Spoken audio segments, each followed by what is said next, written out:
অবসরপ্রাপ্ত সচিব এএমএম নাসির উদ্দিন প্রধান নির্বাচন কমিশনার হিসেবে নিয়োগ পেয়েছেন। রাষ্ট্রপতি মোহাম্মদ শাহাবুদ্দিন তার সাংবিধানিক ক্ষমতা বলে নিয়োগ দিয়েছেন। একই সঙ্গে আরও 4 নির্বাচন কমিশনার নিয়োগ দিয়েছেন তিনি। নাসির উদ্দিন বিসিএস প্রশাসন 1979 ব্যাচের নিয়মিত একজন কর্মকর্তা। 2005 সাল থেকে 2007 সালে 10 অক্টোবর পর্যন্ত সচিব পদে কর্মরত ছিলেন তিনি। ওই সময়কাল পর্যন্ত তিনি জ্বালানি ও খনিজ সম্পদ সচিব হিসেবে দায়িত্ব পালন করেন। এরপর তিনি স্বাস্থ্য মন্ত্রণালয়ের সচিব পদে দায়িত্ব পালন করেন। তিনি 2009 সালে জানুয়ারিতে অবসরে যান। নিয়োগ পাওয়ার পর তাৎক্ষণিক প্রতিক্রিয়ায় নাসির উদ্দিন গণমাধ্যমকে বলেন, অবাধ, সুষ্ঠু, গ্রহণযোগ্য নির্বাচনের জন্য যা যা করা দরকার তা করব ইনশাআল্লাহ। এ দায়িত্ব যখন এসেছে আমাদের সুষ্ঠুভাবে পালন করতে হবে সবার সহযোগিতা নিয়ে।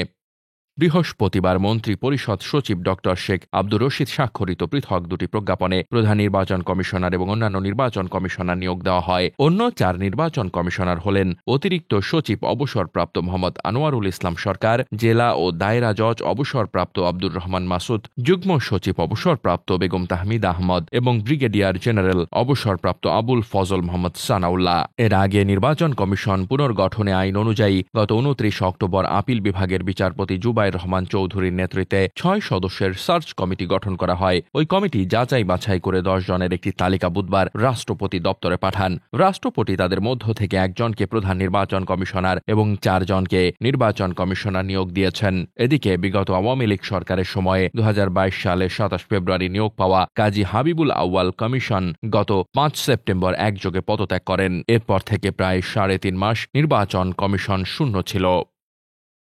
ডেস্ক রিপোর্ট, বার্তা বাজার।